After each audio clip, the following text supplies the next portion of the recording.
Imagine retiring early on a regular salary. Sounds like a fantasy, right? But what if I told you it's entirely possible with just 9 simple, repeatable habits? These aren't flashy or complicated. They're the kind of practical, down-to-earth advice my grandpa shared with me over coffee one Sunday afternoon. He didn't get rich, but he mastered the art of living well without wasting. And here's the kicker.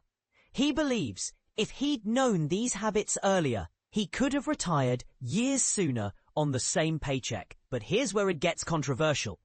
In a world obsessed with quick riches and crypto schemes, these habits might seem boring. Yet they're the foundation of true financial freedom. Let's dive in. My grandpa spent 3 decades as a line technician for the phone company. A union job with a normal salary, 2 kids, and a mortgage that always felt a bit too big in the early years. My grandma worked part-time as a nurse's aide, and together they built a life focused on community, not luxury. Their story isn't about getting rich, it's about living intentionally. And that's the heart of these habits. 1. Pay yourself first. Money you never see is money you never miss, my grandpa said. Every payday, he automatically moved a fixed percentage into savings and retirement before spending a dime. This isn't just common sense, it's backed by behavioral economics. Richard Thaler and Shlomo Benartzi found that automation beats willpower every time. Start with 10 to 20% and you'll never face the temptation of midnight shopping binges. And this is the part most people miss. Make savings the foundation of your lifestyle, not an afterthought. 2. Keep housing costs low. Shelter should protect you, not impress anyone, he'd say. For years, they rented a modest duplex near public transit. When they bought a home, it was small but had a big yard. And they turned the basement into a rental unit for grad students, practically erasing their mortgage payments. The lesson? Live close to what you need, consider roommates, and don't chase the trendiest neighborhoods. Housing is your biggest expense.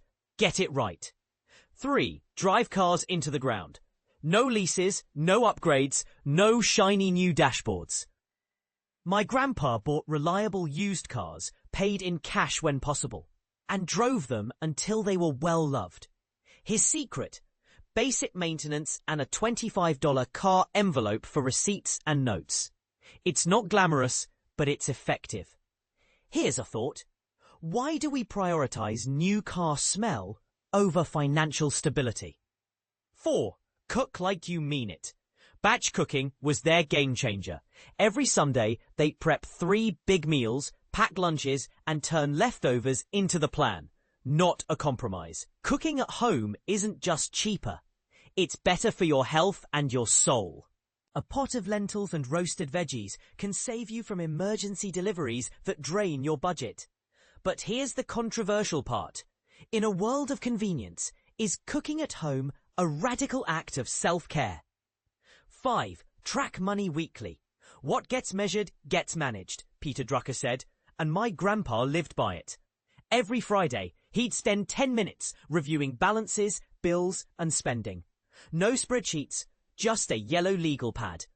Today, I use a phone note with 4 categories: housing, food, transportation, everything else. The goal isn't perfection, it's awareness. And this is the part most people miss. If you face your spending once a week, you'll make smarter choices the rest of the time. 6. Make raises invisible. Lifestyle creep is real, and my grandpa treated it like a storm warning. Every raise went straight to his retirement account before he could even notice it. Psychologists call this hedonic adaptation. We normalize upgrades quickly. But here's a question. What if we redirected that extra income toward our future instead of our present? 7. Buy quality once. Cheap is buying a $30 pan 3 times. Frugal is buying a cast iron skillet that lasts generations. My grandpa used a 30-day rule for big purchases. Write it down, wait, and research. Quality turns a cost into an asset. But here's where it gets controversial. In a throwaway culture, is investing in durability a form of rebellion? 8.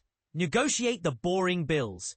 Once a year, my grandpa would call every service provider, phone, internet, insurance, and politely ask for discounts. Some years, he saved $100 a month without changing his lifestyle. He even negotiated medical bills by asking for itemized charges. And this is the part most people miss. If a number was set by a person, another person can often adjust it. 9. Build small, steady income streams. My grandpa didn't take on a second job, but he found small ways to earn extra. Fixing things for neighbors, sharpening lawnmower blades, and doing seasonal taxes. He funneled that money into index funds and home improvements. But here's a thought. What if side hustles aren't about getting rich, but about creating margin for freedom? Bottom line, frugal living isn't about deprivation. It's about design. These habits won't win internet arguments, but they'll win you time. And time, as every great meal proves, is the ingredient that makes simple things extraordinary. Now, I want to hear from you. Which of these habits resonates most with you? And which one do you think is the hardest to implement? Let's discuss in the comments.